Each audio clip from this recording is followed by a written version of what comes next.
अब unconventional machining process का एक सेकेंड जो प्रोसेस है वो है इलेक्ट्रोड डिस्चार्ज मशीनिंग, जिसको हम लोग शॉर्ट में ईडीएम कहते हैं।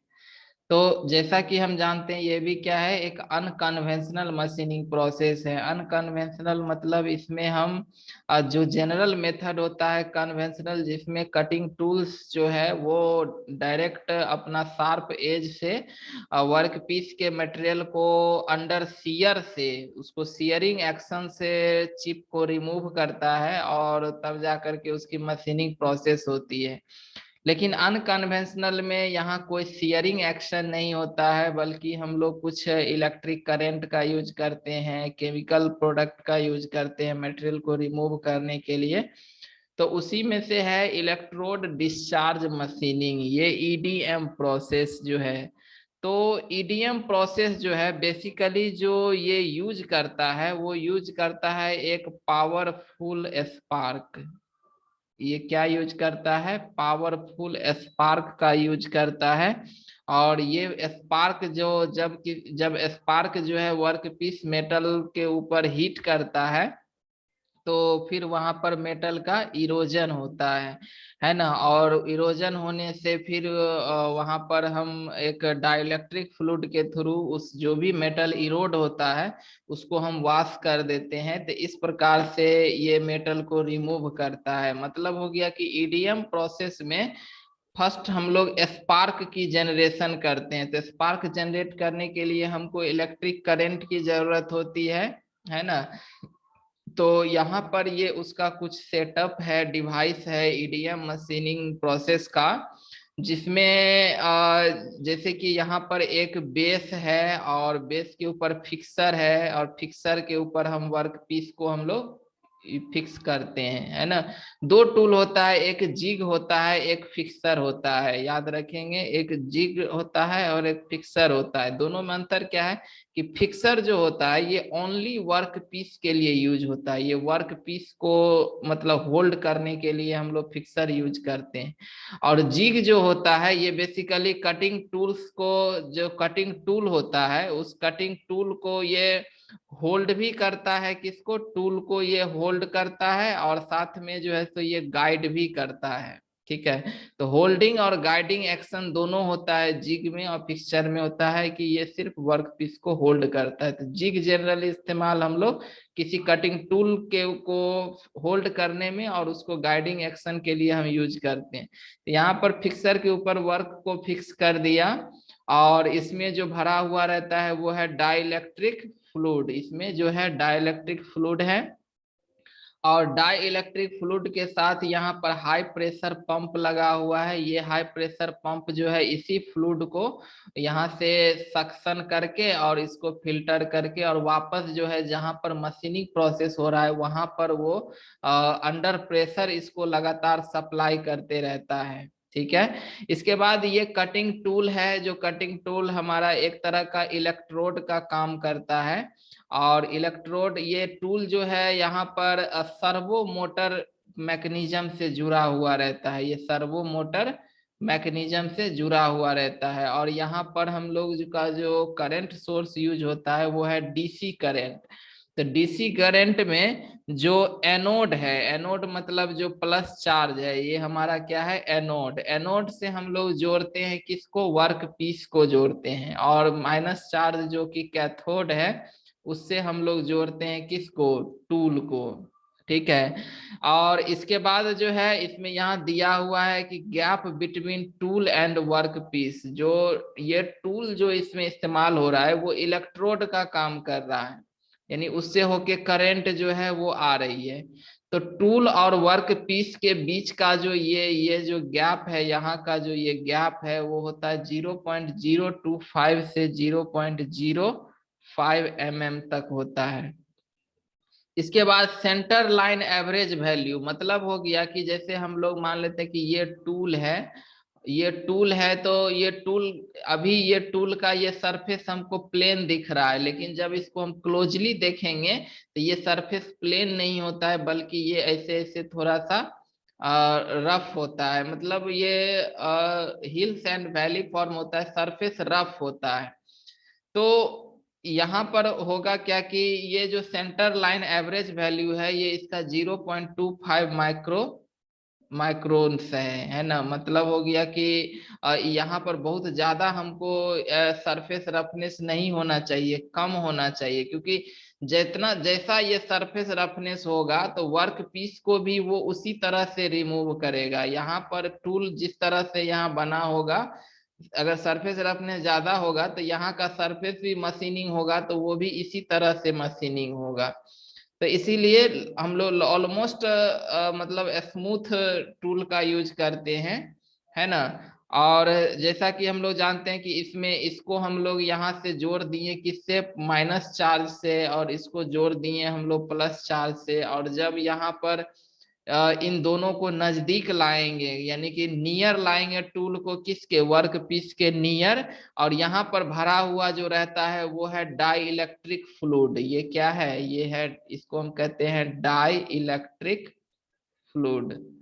तो जैसे ही ये टूल इसके नियर आता है तो यहाँ पर ये डाइलेक्ट्रिक फ्लूइड जो है ये चार्ज हो जाती है। ईडीएम को कहा जाता है हाई वोल्टेज और लो करेंट। इसमें हम लोग को जनरली यूज होता है वो हाई वोल्टेज लो करेंट। ईसीएम में जो है इसका उल्टा था, वहां पर लो वोल्टेज हाई करेंट था, लेकिन ईडीएम में हाई वोल्टेज लो करेंट है। तो जब हाई वोल्ट रहती है, मतलब वोल्ट मतलब क्या हो गया, पोटेंशियल डिफरेंस, प्लस और माइनस का पोटेंशियल डिफरेंस अगर हाई है, तो जैसे ही ये इसके नियर लाएगा तो ये डाइलेक्ट्रिक फ्लूइड चार्ज हो जाता है, और यहाँ पर ये क्या करता है, एक स्पार्क जनरेट करता है। ठीक है, टूल जैसे ही नियर लाएगा तो ये क्या करेगा, यहाँ पर एक स्पार्क जनरेट करेगा। तो इस स्पार्क जनरेट करने के कारण जो मटेरियल है वर्क पीस का, उसके ऊपर ये स्पार्क जो है वो स्ट्राइक करती है। और इस स्पार्क का जो टेम्परेचर होता है वो ऑलमोस्ट 10,000 डिग्री सेल्सियस तक हो जाता है। स्पार्क का टेम्परेचर 10,000 डिग्री सेल्सियस, जो कि काफी हाई वैल्यू है। तो जब एक शॉर्ट टाइम के लिए स्पार्क जनरेट होता है तो यहाँ पर ये जब हीट करता है स्पार्क इस वर्क पीस को, तो यहाँ पर सर्टेन मेटल को यहाँ क्या कर देता है, रिमूव कर देता है, यहाँ पर एक क्रेटर जैसा फॉर्म कर देता है। हालांकि इसमें स्पार्क जैसे, अब स्पार्क जो जनरेट होगा, ये टूल है और ये वर्क पीस है, और स्पार्क जनरेट होगा तो यहाँ पर इस तरह से ऐसे जनरेट होगा, है ना। तो लॉस तो दोनों का होगा, टूल का भी यहाँ पर लॉस होगा, क्योंकि स्पार्क तो वर्क पीस को भी हीट कर रहा है, और यहाँ टूल को भी क्या कर रहा है, यहाँ टूल को भी हीट मार रहा है और वर्क पीस को भी हीट मार रहा है। तो यहाँ पर टूल का भी लॉस होगा और वर्क पीस का भी लॉस होगा। तो टूल का लॉस यहाँ पर कम होता है इसलिए क्योंकि ये जो टूल होता है वो जनरली हम लोग कंडक्टर, जो कंडक्टर होता है, और ये टूल के रूप में जो है मोस्टली जो हम लोग मटेरियल इस्तेमाल करते हैं वो ग्रेफाइट करते हैं। याद रखेंगे, ये सब क्वेश्चन पूछता है। टूल मटेरियल के रूप में जो यूज होता है ईडीएम में वो होता है ग्रेफाइट। ग्रेफाइट का गुण क्या है, तो ग्रेफाइट का एक गुण है कि ये इलेक्ट्रिसिटी का गुड कंडक्टर होता है। हाँ, दूसरा गुण ये है कि इसकी मेल्टिंग पॉइंट जो है वो हाई होती है। तो इस कारण से क्या होगा कि जो स्पार्क जनरेट भी करेगा तो मेल्टिंग पॉइंट इसकी हाई होने से इससे लॉस कम होगी। अब प्लस में ये कंडक्टर है, गुड कंडक्टर है, तो आसानी से ये करंट को कंडक्ट भी करेगा। ठीक है। और वर्क पीस में अब ये है कि वर्क पीस अब कंडक्टर भी हो सकता है और नॉन कंडक्टर भी हो सकता है। अगर वर्क पीस कंडक्टर मटेरियल का बना होगा तो फिर यहाँ पर मेटल रिमूवल जो है, मेटल रिमूवल रेट जो है लो हो जाएगा। क्यों, क्योंकि अगर ये स्पार्क जनरेट करेगा तो अगर ये करंट अगर सीधे कंडक्ट कर गया, हीट इसका कंडक्ट कर गया, तो फिर एक पॉइंट पर हीट जनरेट नहीं रह पाएगा, तो फिर मेटल रिमूवल कम होगा।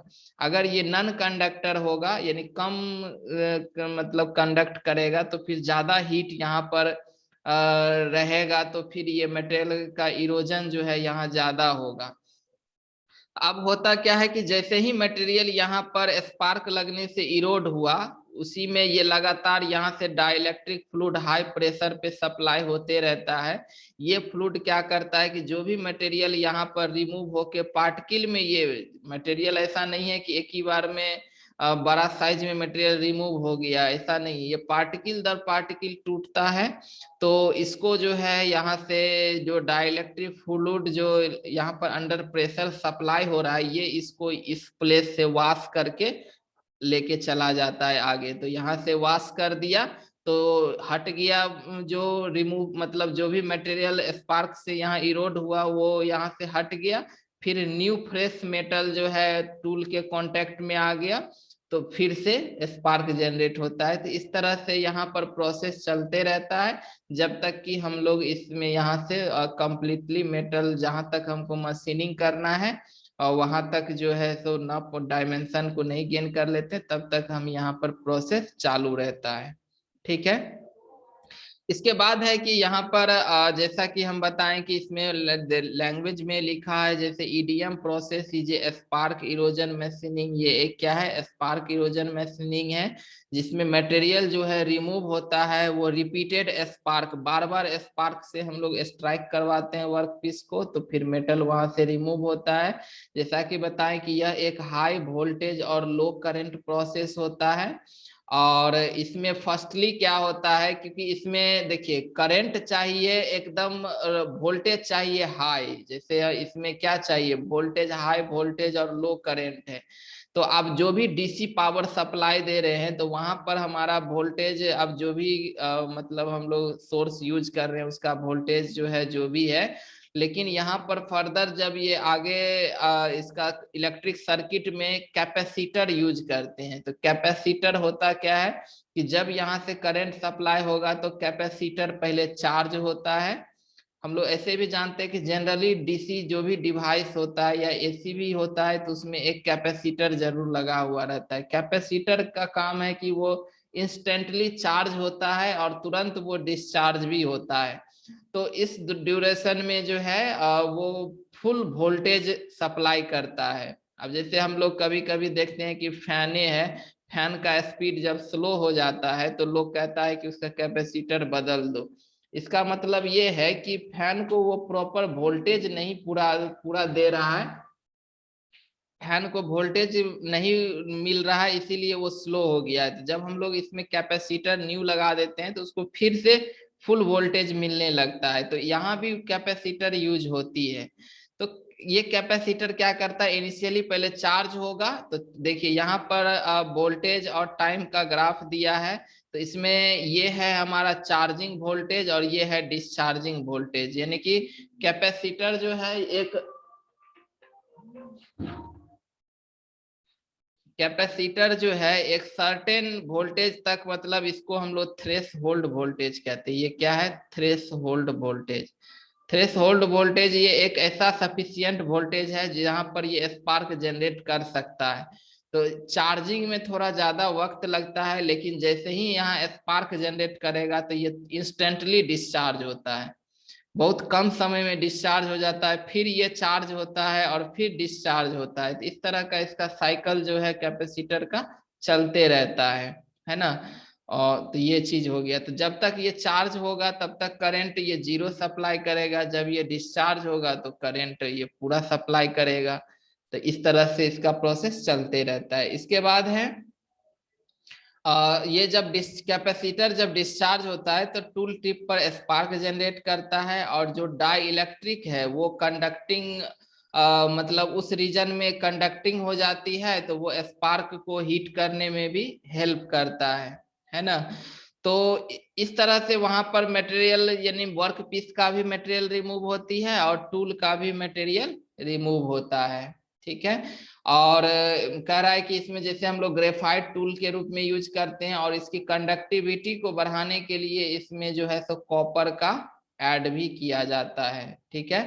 इसके बाद है कि इस पॉइंट को याद रखेंगे कि थर्मल कंडक्टिविटी अगर वर्क पीस का बढ़ेगा तो मटेरियल रिमूवल रेट घटेगा। जैसा कि हम बताएं कि यहाँ पर ये वर्क पीस है और यहाँ पर टूल है, मान लीजिए ये स्पार्क मारा तो यहाँ पर हीट जनरेट किया, तो हीट जनरेट किया, अगर ये गुड कंडक्टर ऑफ हीट होगा तो यहाँ से हीट ट्रांसफर कर जाएगा। तो ट्रांसफर कर जाएगा तो फिर क्या होगा, यहाँ पर स्पॉट पॉइंट पर जो टेम्परेचर है वो कम हो जाएगा। तो क्योंकि हीट तो आगे कंडक्ट हो गया ना, तो इसीलिए यहाँ पे स्पॉट पॉइंट पे कम हो जाएगा टेम्परेचर, तो फिर ये मेल्ट नहीं कर पाएगा, तो फिर मेटल का जो रिमूवल रेट है वो घट जाएगा।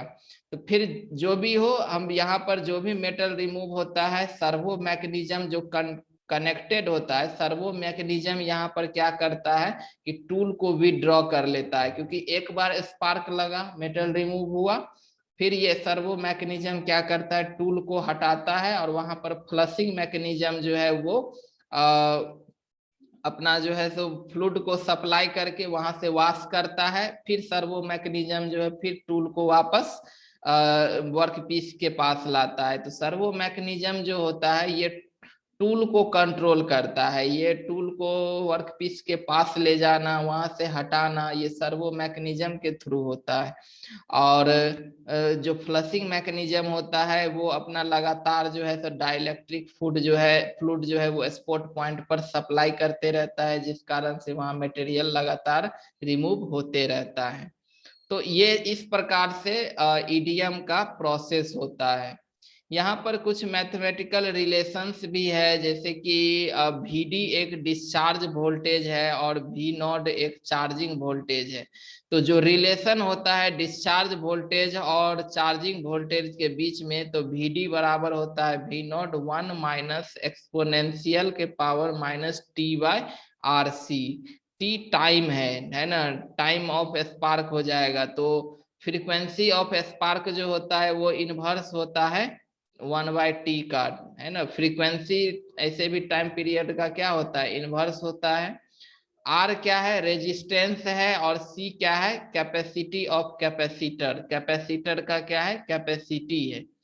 तो यहाँ पर हम लोग टी के जगह पे हम लोग क्या यूज करते हैं, 1/f यूज करते हैं। तो यहाँ पर पुट करेंगे तो f बराबर आ जाएगा 1/RC log V0/V0 minus VD। ठीक है।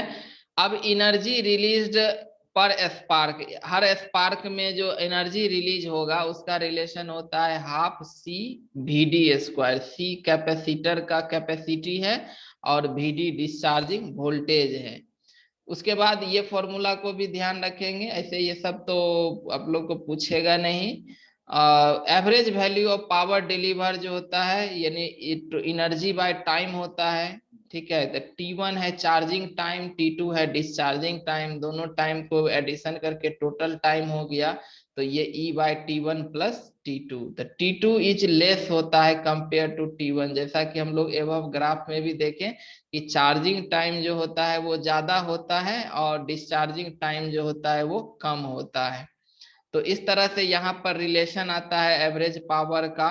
और मतलब इसमें हम लोग निकालना चाहते हैं कि यहाँ पर मैक्सिमम पावर डिलीवरी, तो उसको n के रिस्पेक्ट में, n क्या है तो n T1/RC को n मान लिया, इसके रिस्पेक्ट में डिफ्रेंशिएट करके यहाँ पर n का मान 1.26 आया, जिसको हम लोग n का मान फिर से हम इस इक्वेशन में यहाँ पर हम लोग यहाँ पर पुट करेंगे। तो यहाँ पर जो है जो डिस्चार्ज यानी यहाँ रिलेशन जो आ जाएगा डिस्चार्जिंग वोल्टेज और चार्जिंग वोल्टेज के बीच में, वो है VD/V0 बराबर 0.72। तो ये पॉइंट आपको याद रखना है, ये वाला पॉइंट। ये जनरली कभी कभी पूछ देता है कि डिस्चार्जिंग वोल्टेज जो होता है वो 72% ऑफ चार्जिंग वोल्टेज होता है। तो ये पॉइंट को हम लोग याद रखेंगे। तो ये प्रोसेस था ईडीएम का, जहां पर इलेक्ट्रोड डिस्चार्ज मशीनिंग में, जहां पर कि इलेक्ट्रिक स्पार्क का यूज करके मेटल को रिमूव किया जाता है ना। नेक्स्ट अनकन्वेंशनल मशीनिंग प्रोसेस है वो है अल्ट्रासोनिक मशीनिंग। जैसा कि हम लोग जानते हैं कि अल्ट्रासोनिक मशीनिंग एक क्या है कि एक ये अल्ट्रासोनिक प्रोसेस को जो यूज करता है, यानी कि इसमें वाइब्रेशन होता है, जो ट्रांसड्यूसर है इसका ये सेटअप है अल्ट्रासोनिक मशीनिंग का। तो इसमें ये वर्क पीस है और वर्क पीस के जहां पर हमको मशीनिंग करना है वहां पर एब्रेसिव स्लरी, एब्रेसिव स्लरी, जो एब्रेसिव मटेरियल जो हम लोग जनरली यूज करते हैं, जैसे एल्युमिनियम ऑक्साइड हो गया, सिलिकॉन कार्बाइड हो गया, है ना, सीबीएन कार्बन बोरोन नाइट्राइड हो गया, डायमंड डस्ट हो गया, तो ये सब क्या है, एब्रेसिव पार्टिकल है, जो ग्राइंडिंग ऑपरेशन में हम लोग पढ़े थे। तो वही एब्रेसिव पार्टिकल का स्लरी, स्लरी मतलब हो गया कि उसको या तो कोई लिक्विड के घोल में तैयार कर लेते हैं, मतलब इसका छोटा छोटा पार्टिकल होता है, ये जो एब्रेसिव होता है, एब्रेसिव क्या है, छोटा छोटा कण होता है, छोटा छोटा पार्टिकल, और ये काफी हार्ड होता है, ये काफी हार्ड होता है। इसको हम लोग क्या करते हैं, किसी ऑयल में या वाटर में हम लोग एक सॉल्यूशन की तरह एक तैयार कर लेते हैं, तो फिर उसको एब्रेसिव स्लरी कहते हैं। तो यहाँ पर अल्ट्रासोनिक मशीनिंग में जब एक वर्क पीस को हम लोग फिक्स कर देते हैं फिक्सर के ऊपर, और यहाँ पर हम लोग एब्रेसिव स्लरी डाल देते हैं, और ये है हमारा टूल। ठीक है, तो यहाँ पर टूल जो होता है वो जनरली डक्टाइल मटेरियल का बना हुआ रहता है, क्योंकि डक्टाइल मटेरियल डिफॉर्मेशन को अलाउ करता है। ठीक है, तो उसके बाद एक कॉन्सनट्रेटर होता है यहाँ पर, मतलब यहाँ हीट जनरेट करेगा, उसके लिए कूलिंग सिस्टम लगा हुआ है। और इसमें जो मेन चीज होता है वो है मैग्नो एक्सट्रैक्टिव ट्रांसड्यूसर। ये मैग्नेटिक तो एक्सट्रैक्टिव ट्रांसड्यूसर क्या करता है कि इसमें वाइब्रेशन क्रिएट करता है, यानी कि इसको ऑसिलेट करवाता है। ये जो है टूल को ये आगे पीछे क्या करता है, ऑसिलेशन करवाता है। ये जब ऑसिलेट करता है तो इसके बीच में हम लोग यहाँ पर क्या करते हैं, एब्रेसिव स्लरी डाल देते हैं। तो ये एब्रेसिव स्लरी यानी कि ये टूल और वर्क पीस के बीच का ये एब्रेसिव भरा हुआ रहता है, एब्रेसिव स्लरी भरा हुआ रहता है। तो जब ये वाइब्रेट करेगा यहाँ पर टूल, तो ये एब्रेसिव पार्टिकल को क्या करेगा, वर्क पीस के ऊपर ऐसे ऐसे रगड़ेगा, है ना, यहाँ पर। और ये पार्टिकल चूंकि हार्ड है, यहाँ पर ये पार्टिकल क्या है, काफी हार्ड है, तो इसकी हार्डनेस होने के कारण ये सरफेस को क्या करेगा, स्क्रैच करेगा, है ना। यहाँ पर वर्क पीस को स्क्रैच करेगा, तो ये मटेरियल को यहाँ से क्या करेगा, रिमूव करेगा। और ये टूल जैसा बताएं कि हम डक्टाइल मटेरियल का बना हुआ रहता है, तो यहाँ टूल का लॉस कम हो, क्योंकि अगर एब्रेसिव है दोनों के बीच में और ये इसको रगड़ रहा है, एब्रेसिव डाल के रगड़ रहा है, तो फिर यहाँ क्या होगा, मतलब टूल का भी वियर होगा। तो टूल का वियर कम हो उसके लिए हम लोग इसका जनरली डक्टाइल मटेरियल का होता है, तो एब्रेसिव उसमें धंस जाता है, मतलब डक्टाइल मटेरियल डिफॉर्मेशन को अलाउ करता है, तो एब्रेसिव उसमें चिपक जाता है। ये वर्क पीस अगर हार्ड मटेरियल है तो ये इसको एब्रेसिव ज्यादा हार्ड है, तो ये वर्क पीस को रगड़ रगड़ के क्या करेगा, यहाँ से मटेरियल को रिमूव कर देगा। तो ये ट्रांसड्यूसर जो है इसमें यही करता है, ये फ्रीक्वेंसी पैदा करता है इसमें, है ना। और यहाँ पर चूंकि रबिंग एक्शन से यहाँ मेटल रिमूव हो रहा है, तो यहाँ पर कूलिंग सिस्टम भी लगा हुआ रहता है, जो यहाँ पर लगातार इसको क्या करता है, कूल करते रहता है ना। तो इस तरह से अल्ट्रासोनिक मशीनिंग जो है वो काम करता है। यहाँ कुछ ग्राफ है, जैसे है कि फ्रीक्वेंसी, फ्रीक्वेंसी बढ़ाएंगे तो मेटल रिमूवल रेट क्या होगा, बढ़ेगा, क्योंकि फ्रीक्वेंसी जितना ज्यादा तेज वाइब्रेशन करेगा, फ्रीक्वेंसी मतलब क्या हो गया, नंबर ऑफ ऑसिलेशन पर सेकेंड, तो ये जितना नंबर ऑफ ऑसिलेशन पर सेकेंड होगा इसका, उतना ही ज्यादा एब्रेसिव जो है यहाँ पर वर्क पीस को रगड़ेगा, और उतना ही वर्क पीस का यहाँ पर वियर होगा और वर्क पीस का मटेरियल रिमूव होगा। तो फ्रीक्वेंसी बढ़ने से मेटल रिमूवल रेट क्या होता है, बढ़ता है।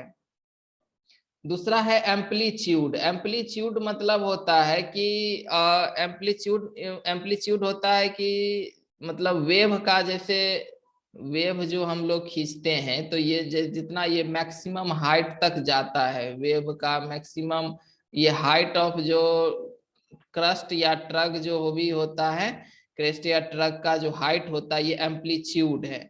मतलब हो गया कि एम्पलीट्यूड कहने का मतलब ये हो गया कि ये जो ट्रांसड्यूसर है इसको, इस टूल को एकदम एक लंबा डिस्टेंस तक ले जाएगा और फिर वापस यहाँ से ऐसे लाएगा। तो जितना ये एम्पलीट्यूड इसका बढ़ेगा, मेटल रिमूवल रेट जो है उतना ही ज्यादा क्या होगा, इंक्रीज होगा। तो एम्पलीट्यूड बढ़ने से मेटल रिमूवल रेट बढ़ता है।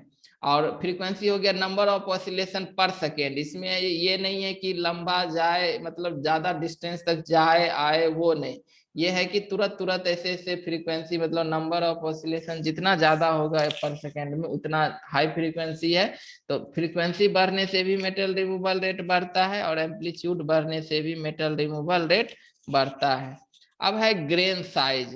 तो देखिए ग्रेन साइज में क्या होगा कि जब ग्रेन साइज बहुत छोटा है, ठीक है, तो यहाँ पर जो भी ग्रेन साइज मतलब एब्रेसिव पार्टिकल का साइज, तो एब्रेसिव पार्टिकल का साइज अब जितना छोटा है तो उतना ही छोटा छोटा इसका साइज खुद जितना रहेगा उतना ही साइज का वर्क पीस के मटेरियल को रिमूव करेगा।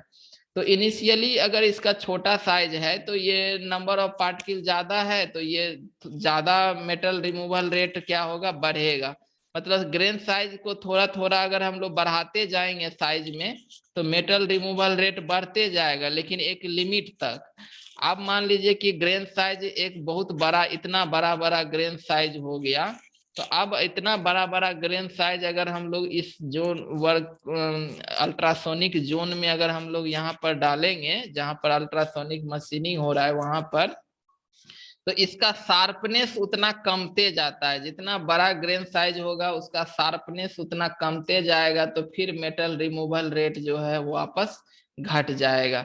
इसीलिए ग्रेन साइज के बढ़ने से पहले मेटल मेटल रिमूवल रेट पहले बढ़ेगा एक लिमिट तक, और उसके बाद फिर मेटल रिमूवल रेट जो है अगर ज्यादा ग्रेन साइज ज्यादा बड़ा होने लगेगा तो फिर मेटल रिमूवल रेट क्या हो जाएगी, घट जाएगी। तो इस तरह से अल्ट्रासोनिक मशीनिंग में। हाँ, उसके बाद एक विस्कोसिटी है। तो विस्कोसिटी मतलब हो गया कि अब यहाँ पर स्लरी जो हम यूज कर रहे हैं वो जितना हाईली विस्कस होगा, हाईली विस्कस होगा तो वो आसानी से बहेगा नहीं, आसानी से बहेगा नहीं तो ये मटेरियल को यहाँ से वॉश नहीं कर पाएगा। तो विस्कोसिटी हम लोग लो डिजायर करते हैं, तो जितना हायर विस्कोसिटी होगा मेटल रिमूवल रेट उतना ही कम होते जाएगा। जैसे देखिए ग्राफ सीधे फॉल कर रहा है, विस्कोसिटी बढ़ रहा है तो मेटल रिमूवल रेट घट रहा है।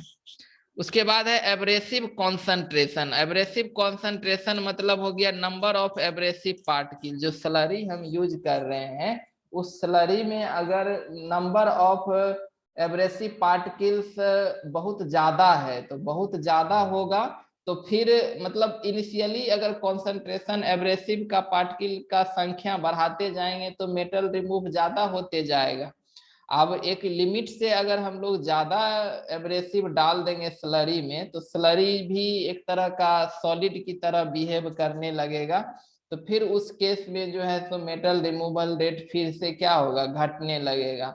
तो कहने का मतलब है कि एब्रेसिव कॉन्सेंट्रेशन बढ़ने से पहले मेटल रिमूवल रेट इंक्रीज करेगा और एक लिमिट के बाद जो है तो फिर ये डिक्रीज भी करने लगता है। वैसे यहाँ पर जाने के बाद ऐसे कांस्टेंट हो गया, लेकिन फिर फर्दर अगर और ज्यादा कॉन्सेंट्रेशन बढ़ने लगा तो फिर मेटल रिमूवल रेट जो है वो घटने लगेगा।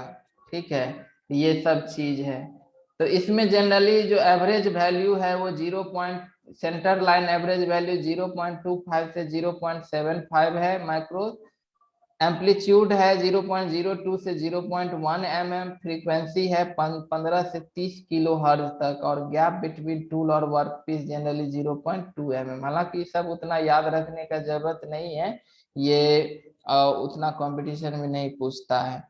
इसके बाद ये दो ऑर्डर बहुत इंपॉर्टेंट है, ये दो ऑर्डर याद रखेंगे। पूछेगा मेटल रिमूवल रेट का ऑर्डर, तो सबसे ज्यादा मेटल रिमूवल रेट जो होता है वो ईसीएम प्रोसेस से होता है, उसके बाद ईडीएम से होता है, और सबसे रेट जो है मेटल रिमूवल रेट इन तीनों में सबसे कम यूएसएम से होता है, अल्ट्रासोनिक मशीनिंग से। और टूल वियर की बात करें तो अल्ट्रासोनिक मशीनिंग में सबसे ज्यादा टूल वियर होता है, उसके बाद ईडीएम में मीडियम में होता है, और ईसीएम में सबसे कम टूल का बियर होता है। इसे भी यूएसए में देखिए ना, यहाँ पर एब्रेसिव पार्टिकल डाल के और टूल जो है वर्क पीस के ऊपर रगड़ रहा है, रगड़ रहा है तो टूल भी तो घिसेगा ना इसमें। तो इसीलिए सबसे ज्यादा टूल का वियर जो है वो यूएसएम में ही होता है, और सबसे कम टूल वियर ईसीएम में होता है। और मेटल रिमूवल रेट ईसीएम का सबसे ज्यादा होता है और यूएसएम का सबसे कम होता है। नेक्स्ट है एब्रेसिव जेट मशीनिंग, जिसको हम लोग एजेएम भी कहते हैं। ये एब्रेसिव जेट मशीनिंग है। ये जो है ये भी क्या करता है, एब्रेसिव पार्टिकल का यूज करता है। तो एब्रेसिव पार्टिकल जो है इसमें जैसे एक कंप्रेसर लगा हुआ है, और ये कंप्रेसर से एयर एयर को कंप्रेस करके अंडर प्रेशर जो है सो एयर सप्लाई किया जाता है। कहाँ पर, मिक्सिंग चैम्बर में। ये मिक्सिंग चैम्बर में यहाँ पर क्या है कि एब्रेसिव डस्ट, यहाँ पर क्या भरा हुआ है, एब्रेसिव डस्ट भरा हुआ। ये एब्रेसिव डस्ट जो है यहाँ से एयर में आकर के मिक्स करता है। तो हाई प्रेशर एयर के साथ जो एब्रेसिव डस्ट है वो मिक्स करता है, और उसके बाद ये अंडर हाई प्रेशर से ये क्या करता है कि एब्रेसिव डस्ट को इस वर्क पीस के ऊपर स्ट्राइक करता है ना। तो एब्रेसिव डस्ट से काफी तेज स्ट्राइक करता है। तो अब यहाँ काफी हाई स्पीड से एब्रेसिव पार्टिकल जो है वो आकर के वर्क पीस से टकराता है। तो जब हाई स्पीड से एब्रेसिव पार्टिकल वर्क पीस से टकराएगा तो यहाँ पर एब्रेसिव पार्टिकल के पास हार्डनेस भी है और शार्पनेस भी है। इस कारण से यहाँ पर वर्क पीस के मटेरियल को क्या करता है, ये सरफेस पर थोड़ा सा ये रिमूव करता है। हालांकि इसमें मेटल रिमूवल रेट जो है वो बहुत ही लो होता है, कम होता है, क्योंकि एब्रेसिव पार्टिकल मतलब ये वर्क पीस है और यहाँ पर एक तरह का नोजल लगा हुआ है। एक तो कंप्रेस एयर आ रहा है इससे, और ऊपर से यहाँ पर जो एब्रेसिव पार्ट डस्ट इसमें एयर में मिला हुआ है। ये डस्ट जो है यहाँ से काफी हाई वेलोसिटी के साथ ये इसके ऊपर क्या करता है, स्ट्राइक करता है वर्क पीस के ऊपर। और जहां पर स्ट्राइक करता है तो वहां पर ये क्रेटर बना देता है, गड्ढा जैसा बना देता है, मतलब वर्क पीस के मटेरियल को यहाँ से कट कर देता है ना। और इस तरह से यहाँ पर ये काफी तेज एयर ब्लो हो रहा है। तो ये हाई स्पीड का एयर जो भी पार्टिकल यहाँ वर्क पीस का टूटता है उसको ये उड़ा ले जाता है, मतलब वाश कर देता है। काफी हाई स्पीड से एयर है ना, तो एयर ब्लो हो रहा है तो इसको क्या कर लेता है, यहाँ से वाश कर देता है। तो इस प्रकार से एजेएम जो है एब्रेसिव जेट मशीनिंग जो है वो एब्रेसिव पार्टिकल को स्ट्राइक करके कंप्रेस एयर के साथ मिक्स करके और ये स्ट्राइक करके वर्क पीस पर, और ये मेटल को क्या करता है, रिमूव करता है। तो इसमें भी कुछ है कि जैसे nozzle tip distance, nozzle tip distance मतलब ये हो गया कि ये वर्क पीस है और यहाँ पर ये नोजल है। तो ये जो दूरी है यही हमारा नोजल टिप डिस्टेंस हो गया, वर्क पीस से नोजल टिप डिस्टेंस। तो इनिशियली देखिए एकदम नोजल को एकदम नजदीक ले आएंगे, यहाँ पर अगर ले आएंगे तो यहाँ से जो भी एब्रेसिव निकलेगा वो जस्ट टकरा जाएगा, तो कम मेटल रिमूव होगा। फिर इस टिप डिस्टेंस को थोड़ा और ऊपर ले जाते हैं तो अब यहाँ से ज्यादा स्पीड से आ रहा है डस्ट, तो ये टकराएगा तो अब थोड़ा ज्यादा मेटल रिमूव करेगा। मतलब हो गया कि नोजल टिप डिस्टेंस बढ़ने से मेटल रिमूवल रेट बढ़ता है एक सर्टेन डिस्टेंस तक, उसके बाद कुछ देर तक कांस्टेंट रहता है। अब ये है कि अब वर्क पीस यहाँ है और नोजल टिप यहाँ लगा दिए, तो अब यहाँ से यहाँ तक आने में एब्रेसिव डस्ट को यहाँ से यहाँ तक आने में जो है तो एयर एयर भी तो है, ये रेजिस्टेंस पैदा करेगा, तो इसका वेलोसिटी कमते भी जाएगा। तो फिर उतना मेटल रिमूवल रेट यहाँ नहीं होगा। तो मतलब हो गया कि नोजल टिप डिस्टेंस बढ़ने से पहले मेटल रिमूवल रेट बढ़ेगा और फिर घट जाता है। साइज ऑफ एब्रेसिव, अब एब्रेसिव का साइज यहाँ पर जितना बड़ा होते जाएगा उतना ज्यादा ज्यादा बड़ा साइज का एब्रेसिव के पास ज्यादा मास होगा, उसके पास ज्यादा मोमेंटम होगा, तो वो ज्यादा हैवी स्ट्राइक करेगा मतलब वर्क पीस के ऊपर। तो इसीलिए एब्रेसिव साइज बढ़ने से मेटल रिमूवल रेट क्या होता है, बढ़ते जाता है। ये ग्राफ इस तरह से जाती है। परसेंटेज ग्रेन्स, अब ग्रेन्स का परसेंटेज, तो जैसे एयर में पहले अगर ग्रेन्स के परसेंटेज को बढ़ाएंगे, मतलब नंबर ऑफ ग्रेन्स पार्टिकल यानी नंबर ऑफ एब्रेसिव पार्टिकल्स को बढ़ाएंगे, तो ये मेटल रिमूवल रेट यहाँ पर बढ़ जाएगा। लेकिन अगर ज्यादा ज्यादा अमाउंट में अगर एब्रेसिव पार्टिकल हो गया तो ये पार्टिकल एक दूसरे में ही टकरा के अपना मोमेंटम लॉस कर लेगा, तो फिर यहाँ मेटल रिमूवल क्या होगा, कम होगा। तो इसीलिए परसेंटेज ऑफ ग्रेन्स का बढ़ने से मेटल रिमूवल रेट जो है वो पहले इंक्रीज करेगा, और जब हाईली कॉन्सेंट्रेट हो जाएगा ग्रेन्स जो है तो ये आपस में ही टकराने लगेगा, तो फिर मेटल रिमूवल रेट जो है वो तेजी से घटता है। तो परसेंटेज ग्रेन बढ़ने से मेटल रिमूवल रेट बढ़ता है पहले और फिर घट जाता है। इसके बाद है stand of distance. Stand of distance जो है यहाँ पर मतलब हो गया क्या चीज कि जो स्टैंड ऑफ डिस्टेंस हो गया कि जो वर्क पीस है और नोजल जहां से एयर मतलब जहां से ये सप्लाई हो रहा है एक तरह का मतलब नोजल टिप का डिस्टेंस ही हो गया। स्टैंड ऑफ डिस्टेंस मतलब हो गया कि ज्यादा दूर से मतलब ये nozzle tip distance he stand of distance हो गया कि मतलब यहाँ पर वर्क पीस है और यहाँ पर नोजल है, तो यहाँ से अब ये डिस्टेंस स्टैंड ऑफ डिस्टेंस को स्टैंड ऑफ डिस्टेंस भी कहते हैं। तो ये डिस्टेंस कह रहा है कि जितना बढ़ेगा तो एक्यूरेसी उतना ही घटते जाएगा, क्योंकि ये जितना ऊपर से आएगा तो ये पार्टिकल जहां तहां स्ट्राइक मारेगा तो सरफेस एक्यूरेसी उतना ही क्या होगा, कम होगा। तो स्टैंड ऑफ डिस्टेंस ये नोजल जितना नजदीक रहे, जैसे अगर नोजल यहाँ पर इतना नजदीक है तो यहाँ का एब्रेसिव पार्टिकल यहीं पे आके स्ट्राइक करेगा, नजदीक में एकदम स्पॉट पॉइंट पर स्ट्राइक करेगा तो एक्यूरेसी ज्यादा आएगा। और वहीं पर हम लोग नोजल का डिस्टेंस यहाँ बढ़ा दिए तो अब यहाँ से पार्टिकल आ रहा है, कोई यहाँ स्ट्राइक कर दे रहा है, कोई यहाँ स्ट्राइक कर दिया, कोई यहाँ कर दिया, तो एक्यूरेसी जो है वो घटते जाती है। तो स्टैंड ऑफ डिस्टेंस बढ़ने से एक्यूरेसी घटती है। तो ये था ओवरऑल प्रोसेस जो है। इसमें जनरली इसका यूज जो है हम लोग छोटा छोटा होल बनाने के लिए करते हैं, या स्मॉल मेटल रिमूवल होता है तो वहां पर हम लोग एजेएम प्रोसेस का यूज करते हैं। तो ये था हमारा कुछ अनकन्वेंशनल मशीनिंग प्रोसेस।